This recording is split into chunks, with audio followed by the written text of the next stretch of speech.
Welcome back, folks. I will forewarn you this is going to be a Rudy rant video because it's been a while and I think we need it. So this conversation today is just strictly about Magic the Gathering. Reprints, like similar to the other video, the pricing, they're just game pieces. Living card game. Make sure you do the whole thing. Remember, if you're uncertain, always look straight, look up, look to the left. Okay, so folks, I want to be very honest with this shit, okay? Wizards of the Coast is a business. Not only are they a business, they're publicly traded, owned by Papa Hasbro. The objective of the company that owns Magic is to make as much money as possible on a quarterly, monthly, daily, weekly, annual basis. Okay? They don't care about my opinion, your feelings, my ex-girlfriend, and the price of a taco. They don't care. Okay? And I don't know how we moved from this 90s culture and pricing and everything went upwards to this. You know, the card world has got to be one of the most bizarre for the community terms and attitude I've ever seen. By far. By far. I've never seen a hobby that has mom and pop independent local game stores all over the world, United States, everywhere. Thousands in the United States. And I've never seen such an anti-business, anti-make money, anti-small business attitude in my life. And I know it's all been amplified because of inflation and attitudes and lockdowns, quarantine tangerines, and Godzilla, coronas, and whatever stupid thing going on in the world. And it just blows my mind. Because you have people who are so passionate and in love with Magic, but they essentially don't want any form of growth, record-breaking money is all evil from this company. That's the objective of the company.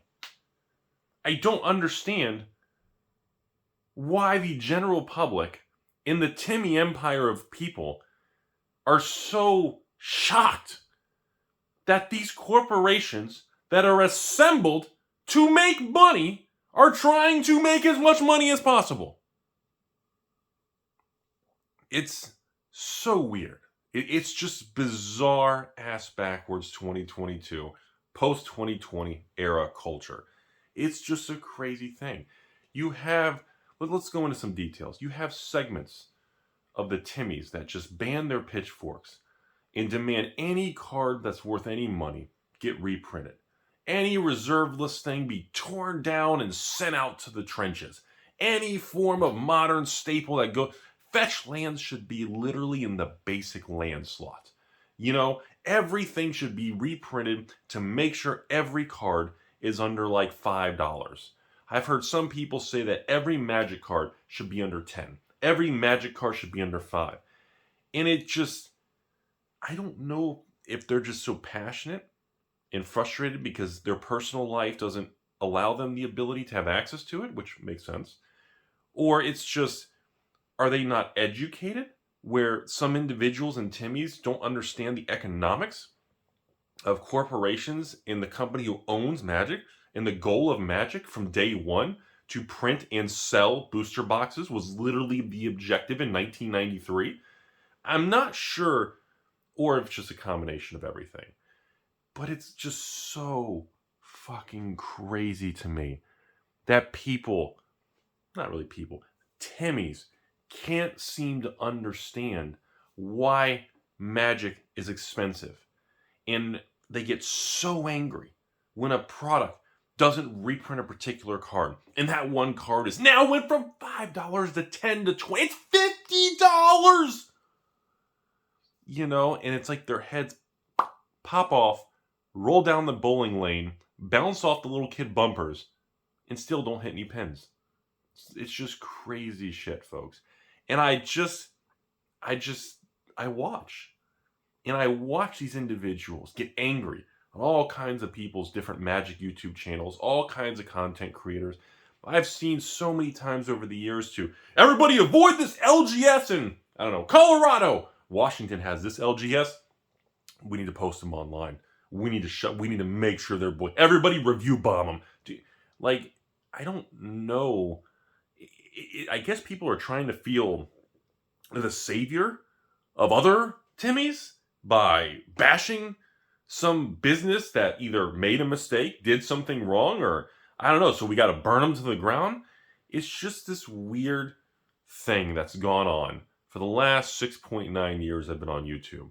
And I was always kind of hoping as we march into the future, the shift would trend in a different direction. Unfortunately, post 2020, the trend just went from bad to we're in the matrix, aren't we?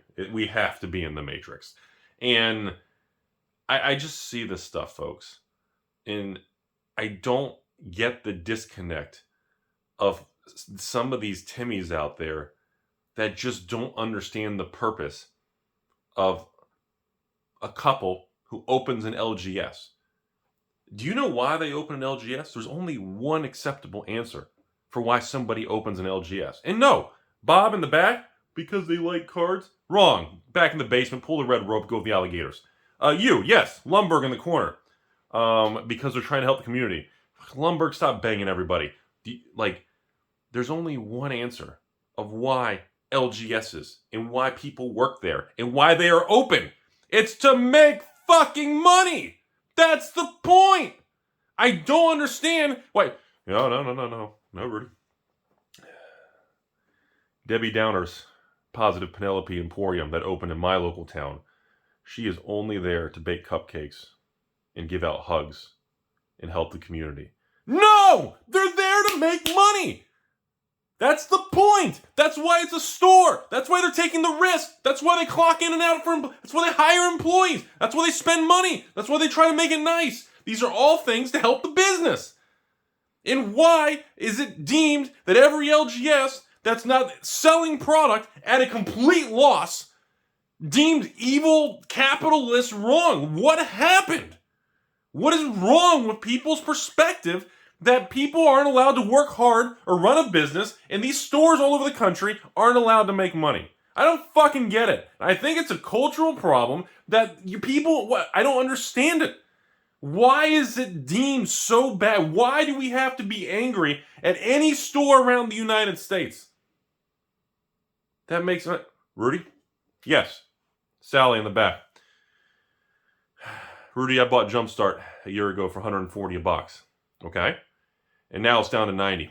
I went back to my LGS 6 months later, and I demanded a price adjustment by $50 because of the price movement. What? No! You don't go back to a store because the price goes down and ask them for a price adjustment. Okay, if the box goes up, does the store call you back a year later and say, hey, yes, Lumberg in the back. Yeah, hi, Rudy. You sold me, I don't know. Did anything go up? Time spiral. One thing. Hey, one thing that people need to hose on.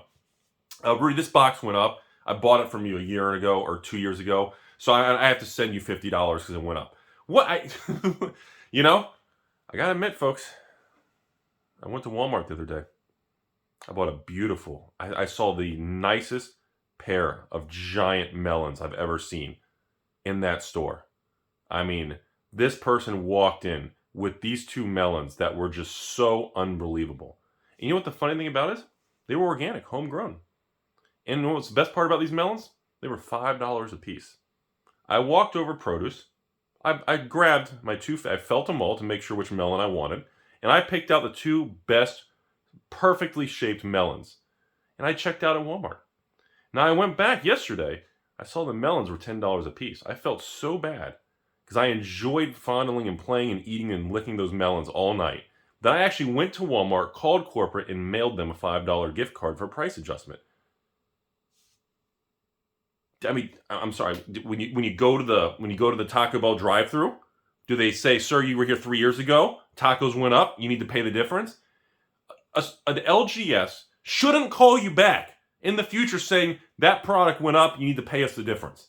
If a product goes down, you don't yell at the LGS for scamming every customer in, I don't know, Texas, Carolinas, Virginias, that. It's just the craziest shit I've ever seen. You want to talk about the video game world? You know, every video game at every GME, GameStop, or independent video game store launches For what? The industry standard, $59.99, and usually goes on sale for $49.99, and then usually holidays or a year later, the game goes like $29.99, and eventually it's like greatest hits or it becomes cheap at $20. Like, do people take their games and go back to GameStop and say, "Hey, my son bought this game 4 years ago, and I want to," like, it doesn't happen in other industries. It doesn't happen in the melons department.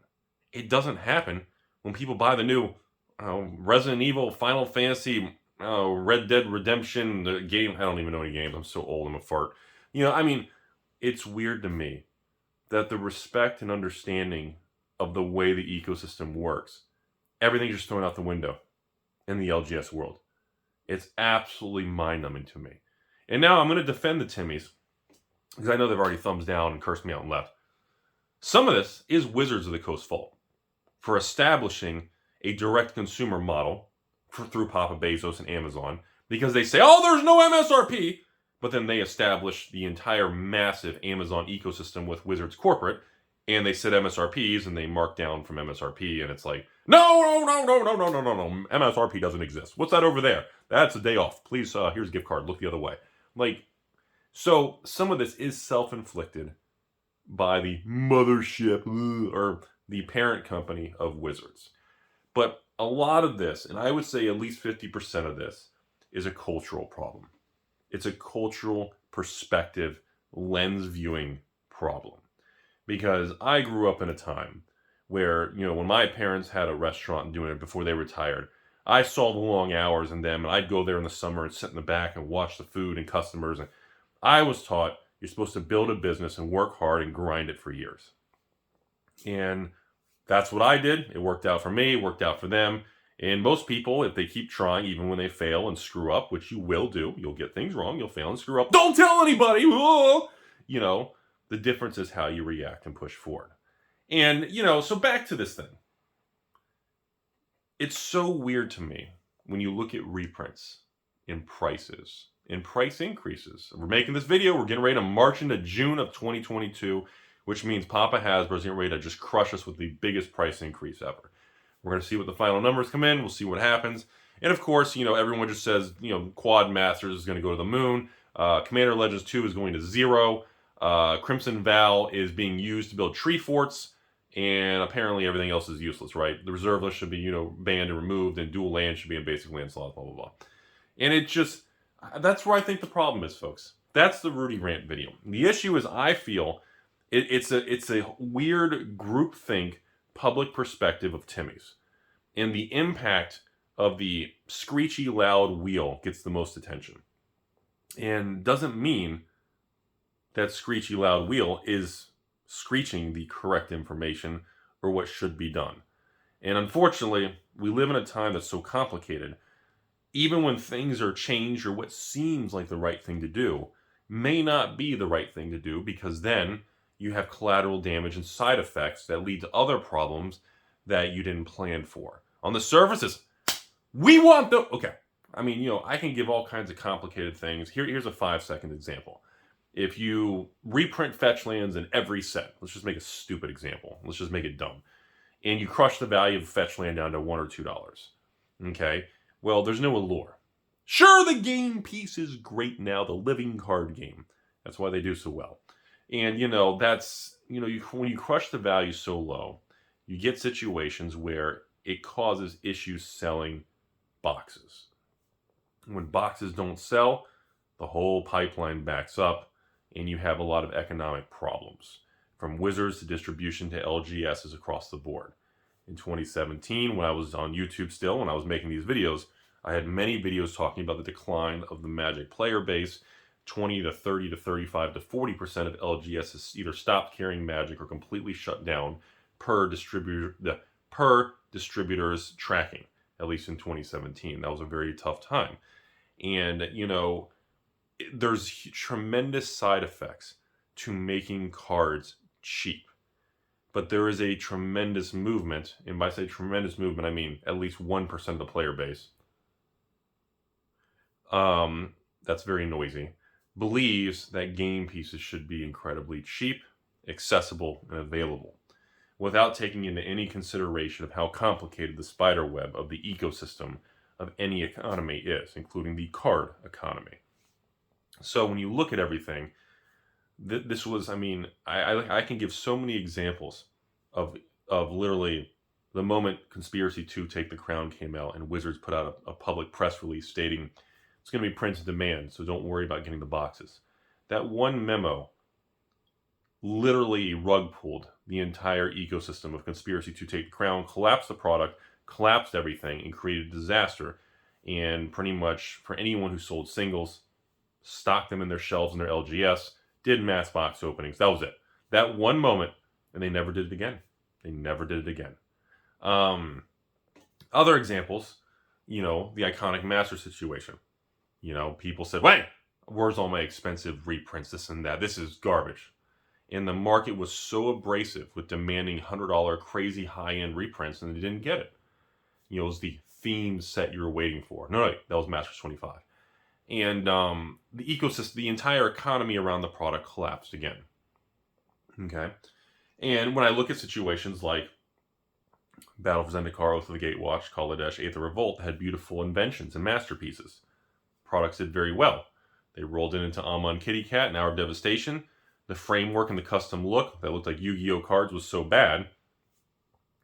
That alone took down the block, crushed the sales, and made it just a terrible block that didn't sell. And of course, I know a lot of people that say, no, Rudy shows you don't know how to play Magic. The meta was bad, and standard, and the tier, the power level, it was just a trash set. Well, those are all variables that are probably true. But I'm just giving you a very simplistic point of view. Then we went to Ixalan and Rivals of Ixalan.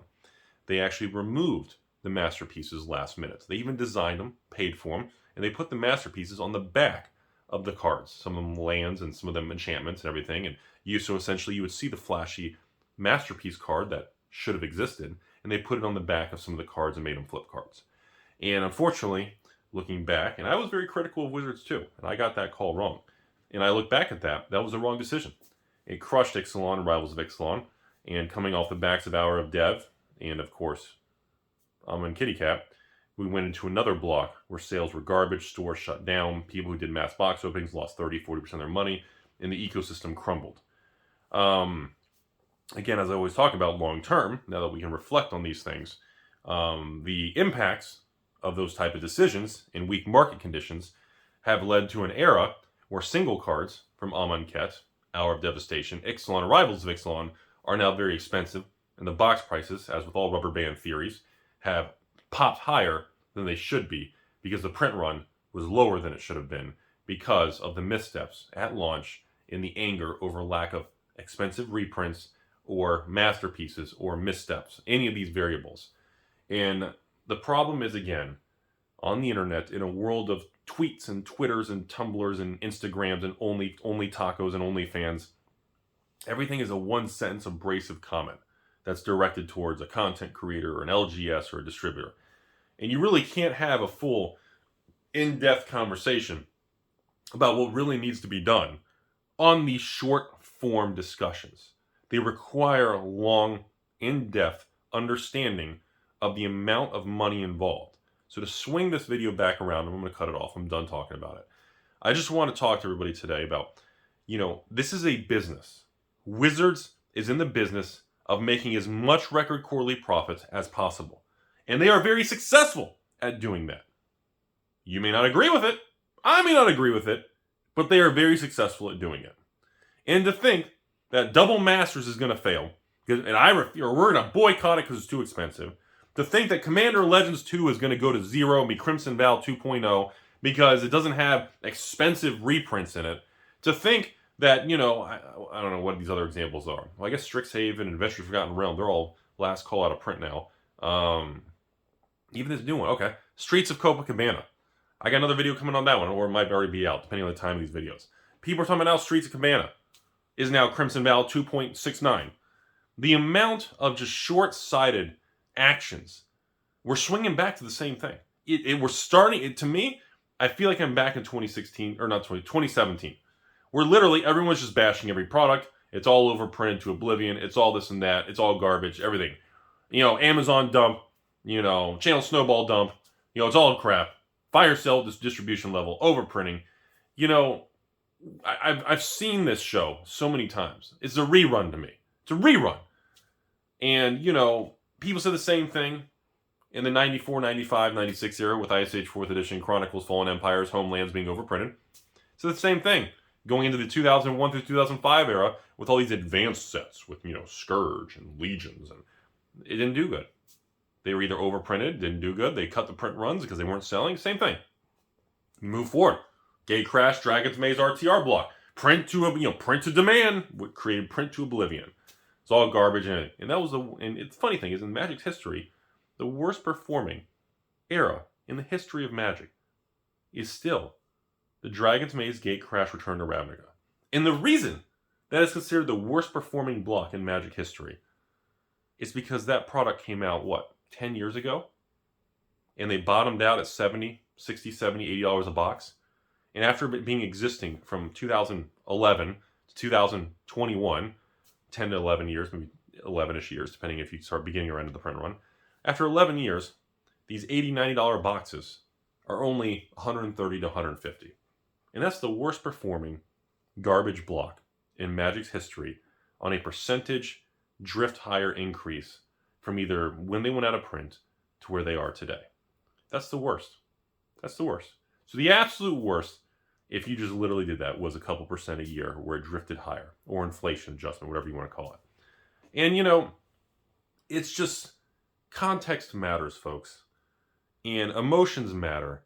And understanding that Magic's doing phenomenal. And yes, they're not making perfect decisions. They got missteps, bad choices. Some things are overprinted, some things are underprinted. Some things they never reprinted. Time File Remastered. Some things, for some reason, they overprint to oblivion. You know? But to sit back on a short-sighted basis and bash some small store in the middle of, I don't know, Nevada or California or, you know, Utah or somewhere in the country. I get messages all the time. Rudy, you gotta make a video about this store and tear them up. People send me messages like that like on a weekly basis. And I'm not I'm not on the channel or in the business of attacking other stores. Unless it's an extreme situation. It has to be an extreme situation. Remember the tap for blue? Tap to blue. Somebody give me the comment below. It's late in the video, no one's watching. Giggity, I don't know, tetherball's penis, no one's watching. Remember tap to blue? They were trying to do the cheapest fire sale box prices, selling everything at break even or losses. And then eventually they ran out of money because you couldn't sustain paying overhead and employees and selling at losses. And then what was it, like 400 or 500 people had open PayPal disputes, and they got pulled down and banned from eBay and TCG Player after like 1,000 negative. Remember that whole thing? And you know, that was one example that I did cover, because I try to explain to people all the time of individuals demanding, you see what Rudy's selling that box for? He's selling Midnight Hunt for 85 shipped. Pfft, I saw it for 83 shipped. Piece of shit. You know, you see these things, and I get it. I have patrons who sign up and, Rudy, I saw that box $1 cheaper. Yeah, I bought this from you 3 months ago. It dropped 15%, you asshole. Well, sorry to hear that. But then again, when we sell other products that go up, nobody says anything. Nobody will report on it because context matters, folks. And you have to understand that going into this line of business.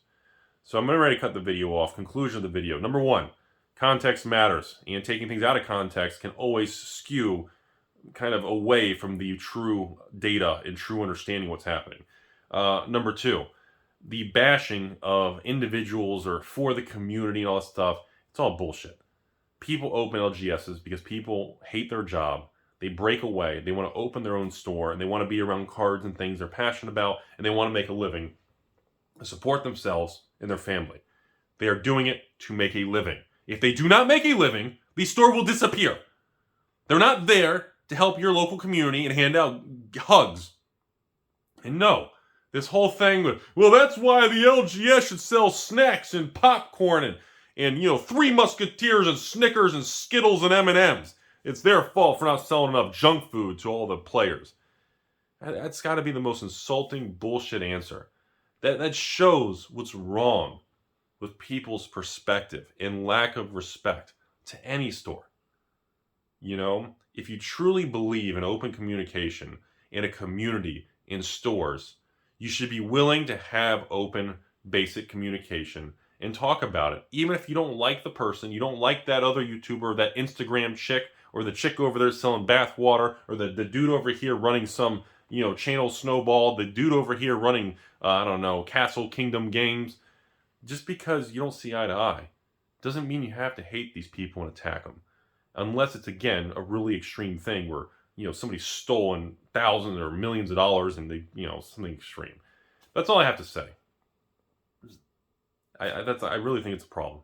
I really do. And I find it doesn't make me angry. It just makes me disappointed in just being in this industry and trying to discuss things openly. Because, man, it's a cultural problem, man. It's a cultural problem. That's sad. That's sad.